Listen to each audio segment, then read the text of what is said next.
In this little video, I'm going to show you how to pour epoxy acoustic guitar pickguards. Now, I'm going to start off with this piece of plexiglass. I put a little bit of wax on the plexiglass after I sanded it up.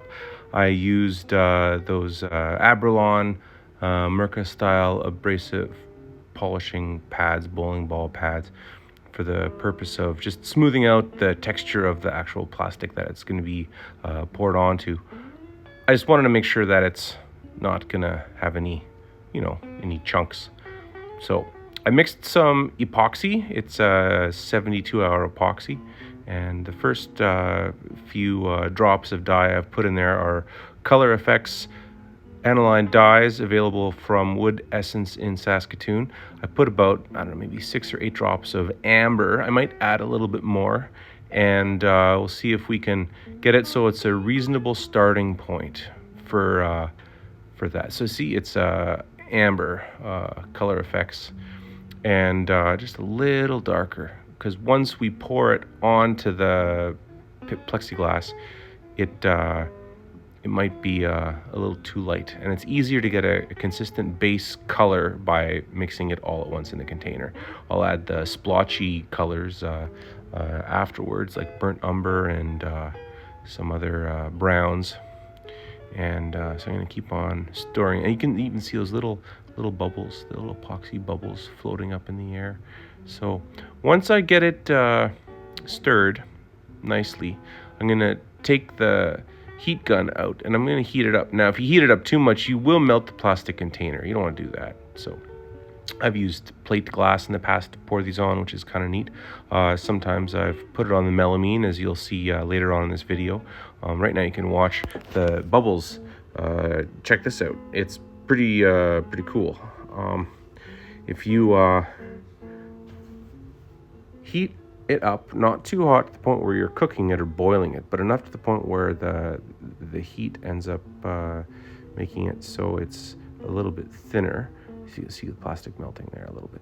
So pouring out, but it raises the bubbles. The bubbles want to go to the surface, and then you're going to have a nicer, less bubbly pickguard. Trust me, I've made pickguards that have lots of bubbles in them, and it's just a little bit of an annoyance because it's not as pro as you want it to be. So here's the initial amber pour.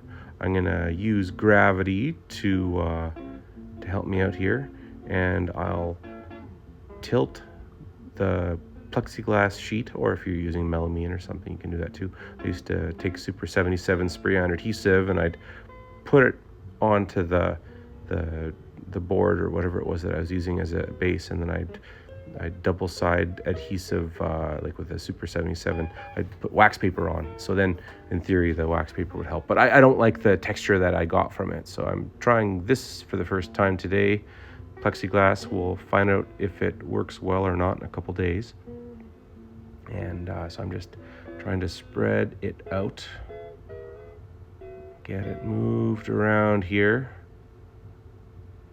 get that going all over the place. I want to have every square millimeter. Like the pickguard that I'm going to be making is going to be bigger than the Keith Whitley photo. There's a photo of Keith Whitley, I think it was like 1967. He's playing, maybe it's Carter Stanley's Dreadnought. It's got a really big pickguard. It's a classy pickguard, so it's going to be bigger than that. It's going to be a big one, and I think big pickguards are cool.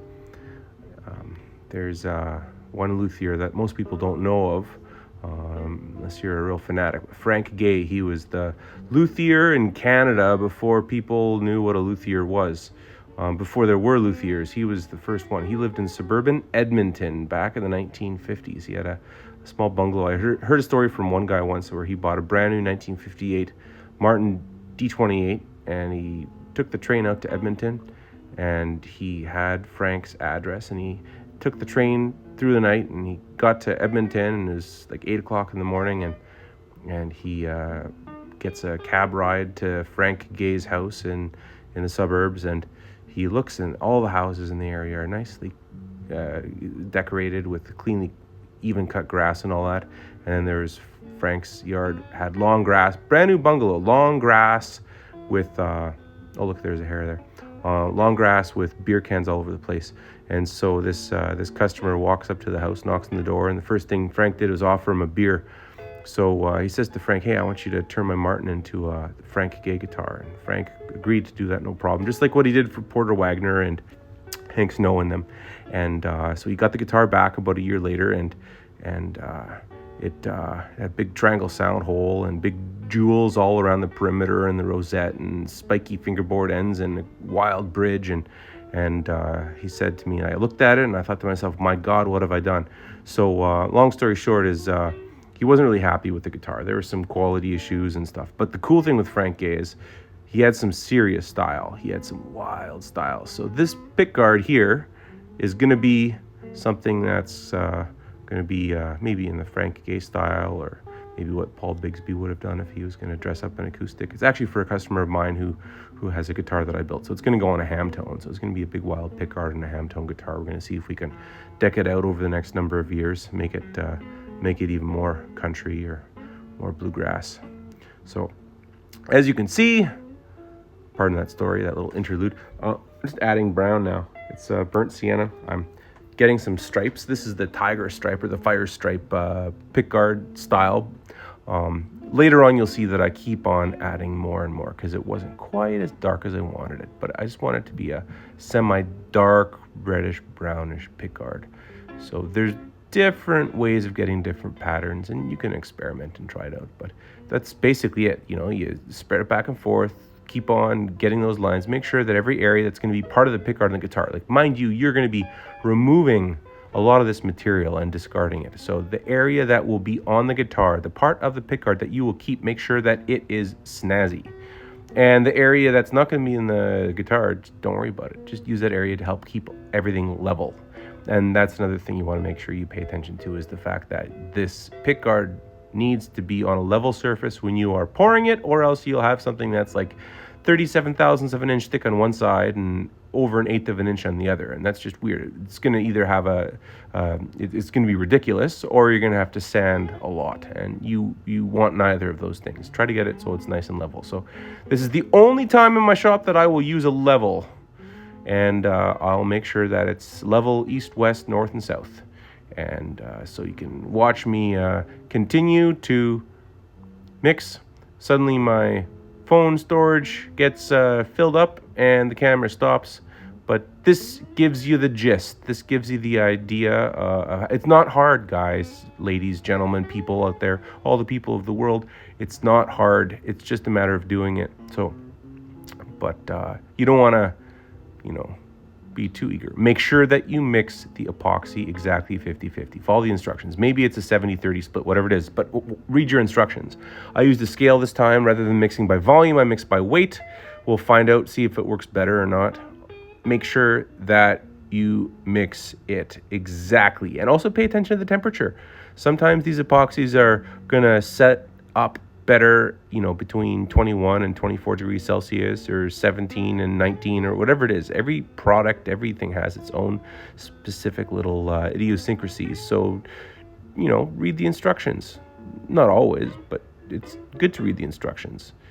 They help make life easier. So I turned the hat around. One of my friends out there on the interweb was mentioning that I had my big fat noggin stick in front of the camera on a couple of videos ago, and you're totally right. I'm sorry about that. So maybe this is a little bit better. I'm interested in what you think. If there's any other videos, anything you want me to show you how I do, there's lots of tricks. That's the thing. Like, it's not rocket appliances. This is luthiery, man. It's just lots of tricks and learning how to fix your mistakes. And then eventually you don't really make that many mistakes, but you still make mistakes. We all make mistakes. Till the day we die, we're going to keep on making mistakes. And if you saw some of the mistakes I made with this pickguard later on after I filmed this, but I managed to fix it, and it's going to be good, I think. So anyway, so as you can see, I just keep on going back and forth, back and forth, back and forth.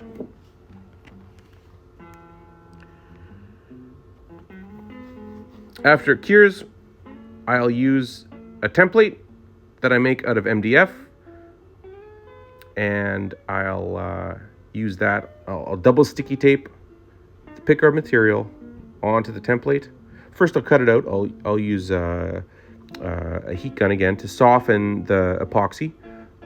I'll take a marker and I'll trace the shape oversized, and then I'll double sticky tape it onto the template, and I'll use my router, and I'll cut the pickguard material and not my fingers. I still got all my fingers. Try to keep your fingers. If you got them, you need them. If you don't have your fingers, you can't play your guitar.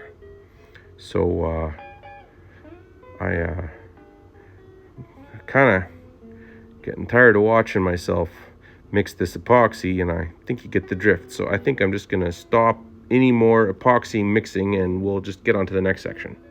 So this is where I pull out the heat gun and I heat it up. I give it enough heat that it gets nice and thin, and then I can get rid of any of those little islands or the spots where there's no epoxy.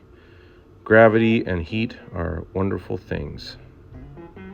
So after I get that all evened out, we let it sit. And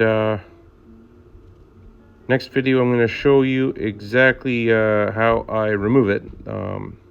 It's from a different batch of pickguards I made yesterday, but everything applies. So yeah, check it out. It's kind of cool, eh? Believe it or not, this pickguard blank that I just poured isn't quite big enough. I'm going to have to make another one. You're going to see that I am trying to carefully pry the epoxy off. Now you want to make sure you don't put the spatula into your hand. This particular spatula is quite sharp. It's the same one that I use for removing acoustic guitar bridges or separating fingerboards from soundboards. It's a putty knife used, you can get it from a paint shop where they sell, drywall nutting materials and such. And I just sand it down on my belt sander, so it's about 0.010 of an inch thick at the end.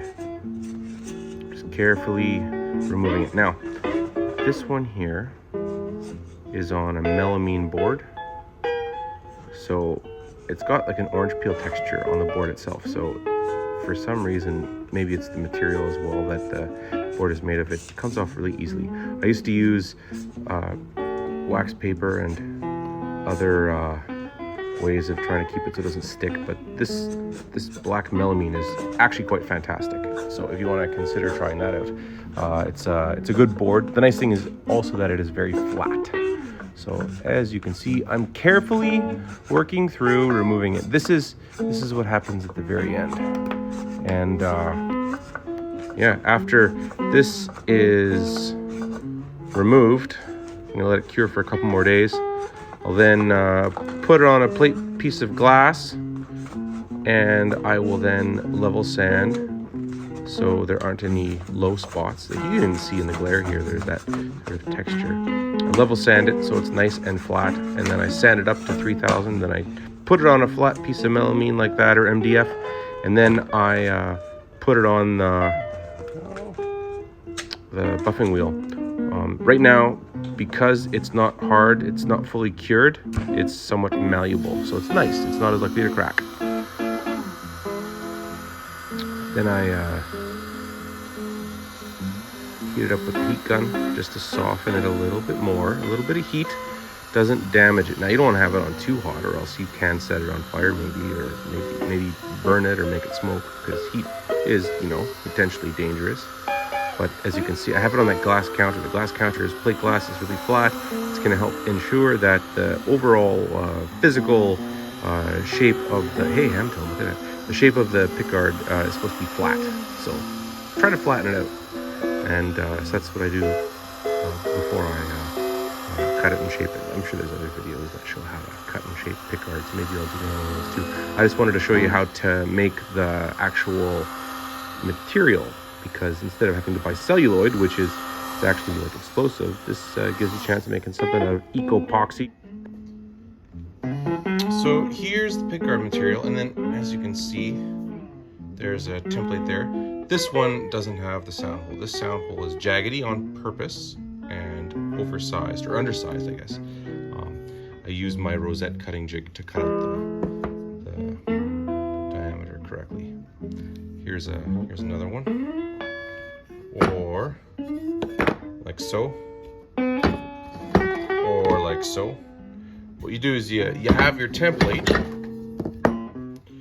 then I'll trace it out with a Sharpie, you know, trace it out nice around the perimeter, and then I'll put it under hot water and then double sticky tape it to the template, and then I'll use the router and then finish it by hand. Yeah, that's enough. If you have any other questions, you know, feel free to comment.